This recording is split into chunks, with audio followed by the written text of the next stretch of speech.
Learning success में आप सभी का हार्दिक स्वागत है।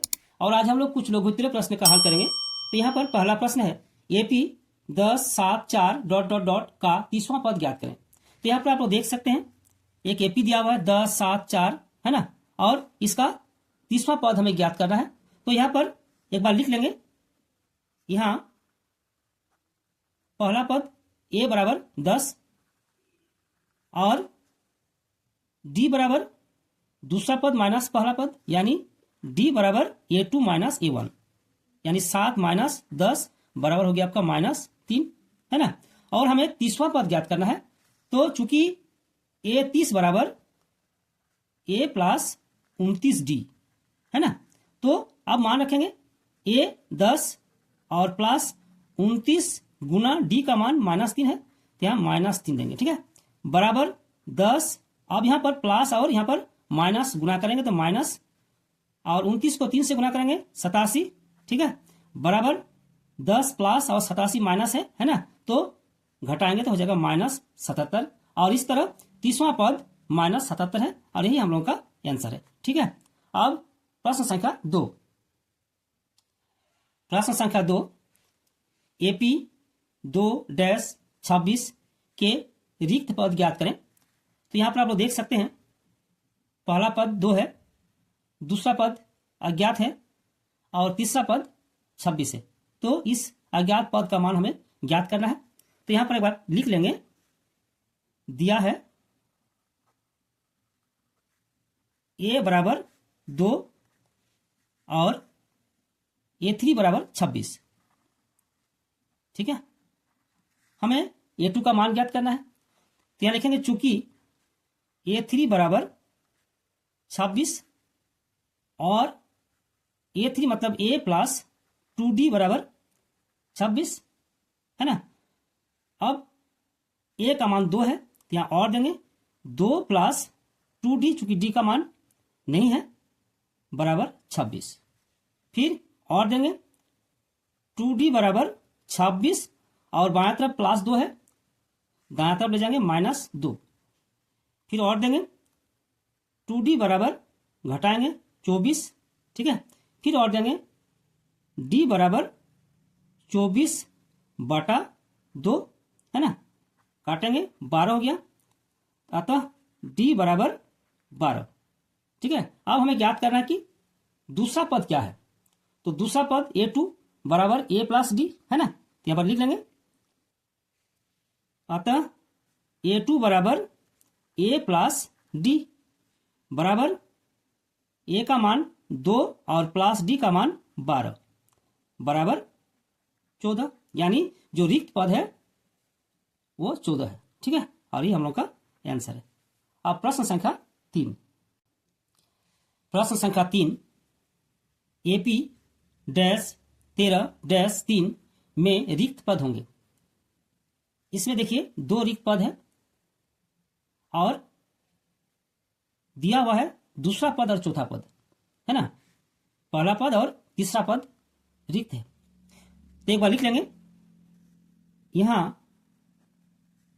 A2 बराबर 13, ठीक है, और A2 मतलब हो गया A प्लस D बराबर 13, है ना, यहां ऑतो दे देंगे, समीकरण नंबर 1, तथा A4 है, A4 बराबर 3 और A4, अतः A प्लस 3D बराबर 3, समीकरण नंबर 2। अब समीकरण 2 से समीकरण 1 को घटाएंगे, या तो समीकरण 1 से समीकरण 2 को घटाएंगे। तो यहां लिखेंगे समीकरण 1 को समीकरण 2 से घटाने पर, ठीक है। तो यहां लिखेंगे A प्लस 3D बराबर 3 और नीचे लिखेंगे A प्लस D बराबर 13, ठीक है, हो गया। अब हम लोग यहां पर चिन्ह परिवर्तित करेंगे। तो यहां पर प्लस A है, -A करेंगे, यहां पर प्लस, यहां पर माइनस करेंगे, और यहां पर प्लस, यहां पर भी माइनस करेंगे। A प्लस और A माइनस, इसको काटेंगे, 3D से D घटाएंगे, 2D बराबर 3 प्लस 13 माइनस यानी -10। ठीक है, अतः चूंकि 2D बराबर -10 अतः D बराबर -10/2। ठीक है, काटेंगे 5 हो गया, अतः D बराबर -5। अब D का मान या तो समीकरण 1 में या तो समीकरण 2 में रख देंगे। ठीक है, क्या लिखेंगे? D का मान समीकरण 1 में रखने पर, ठीक है, तो समीकरण 1 है a प्लस D बराबर 13। D का मान -5 है, तो a प्लस -5, तो ब्रैकेट देंगे -5 बराबर 13। यहाँ और देंगे, यहाँ और देंगे, है ना। तो a और यहाँ पर प्लस और माइनस गुणा करने से -5 बराबर 13, है ना। फिर और देंगे a बराबर 13 और इसको ले जाएंगे इधर, +5 हो जाएगा, बराबर कितना हो गया? 18। यानी a बराबर 18, है ना। यानी जो पहला रिक्त पद है वो 18 है। अब हमें a3 ज्ञात करना है ना। तो अतः a3 बराबर a प्लस 2D बराबर a 18 प्लस 2D यानी 2 इंटू D का मान -5 है, तो 2 गुना -5 बराबर 18। और यहाँ देखिए प्लस और या माइनस गुना करेंगे -10 बराबर आपका हो गया कितना? 8। ठीक है, तो लिखेंगे अतः पहला रिक्त पद a1 बराबर 18 और a2 बराबर a3 बराबर कितना? 8। ठीक है, और ये हम लोग का आंसर है। अब प्रश्न संख्या 4।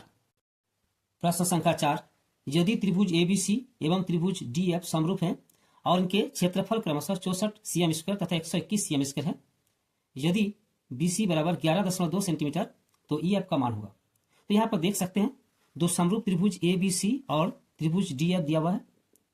त्रिभुज ABC का क्षेत्रफल 64 cm² है और DF का क्षेत्रफल 121 cm² है, और यहाँ पर BC का मान दिया हुआ है 11.2 सेंटीमीटर, तो EF का मान ज्ञात करना है। ठीक है, तो चूंकि दो समरूप त्रिभुजों के क्षेत्रफलों का अनुपात, दो समरूप त्रिभुजों के क्षेत्रफलों का अनुपात उनके संगत भुजाओं के वर्गों के अनुपात के बराबर होता है। ठीक है, तो हम लोग लिख सकते हैं त्रिभुज ABC का क्षेत्रफल बटा त्रिभुज DF का क्षेत्रफल बराबर संगत भुजा यहाँ पर BC और EF, तो बराबर BC² बटा EF²। ठीक है, तो यहां पर लिखेंगे एरिया त्रिभुज ABC बटा एरिया त्रिभुज DEF, ठीक है, बराबर BC² बटा EF²,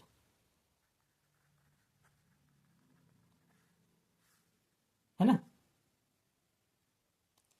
अब यहां पर मान रखेंगे और देंगे त्रिभुज ABC का क्षेत्रफल 64 बटा DF का क्षेत्रफल 121 बराबर BC² बटा EF²। फिर और देंगे, इसको हम लोग लिखेंगे 8 बटा 11 उसका होल स्क्वायर। ठीक है, 8 का वर्ग 64 और 11 का वर्ग 121। इसी तरह यहां पर लिख लेंगे BC बटा EF उसका होल स्क्वायर। ठीक है, फिर और देंगे। अब देखिए दोनों ओर वर्ग है, इसलिए वर्ग को हटा देंगे, तो 8 बटा 11 बराबर BC बटा EF। फिर और देंगे 8 बटा 11 बराबर BC का मान है 11.2 और यहाँ नीचे EF। फिर और देंगे, अब गुणा कर लेंगे 8 गुना EF, 8 गुना EF बराबर 11.2 गुना 11। ठीक है, फिर यहां और देंगे EF बराबर, EF का मान हमें ज्ञात करना है 11.2 गुना 11 बटा 8, ठीक है। फिर और देंगे ई एफ बराबर, यहाँ पर काटेंगे, यहाँ हो जाएगा 1.4 बराबर 1.4 गुना 11। अतः ई एफ बराबर, इसको गुणा करेंगे तो हो जाएगा 15.4, यानी ई एफ का मान होगा 15.4 सेंटीमीटर, ठीक है। और यही हम लोग का आंसर है, ठीक है। अब प्रश्न संख्या 5। प्रश्न संख्या 5, यदि किसी एपी का तीसरा पद 5 और सातवां पद 9 है तो डी का मान होगा।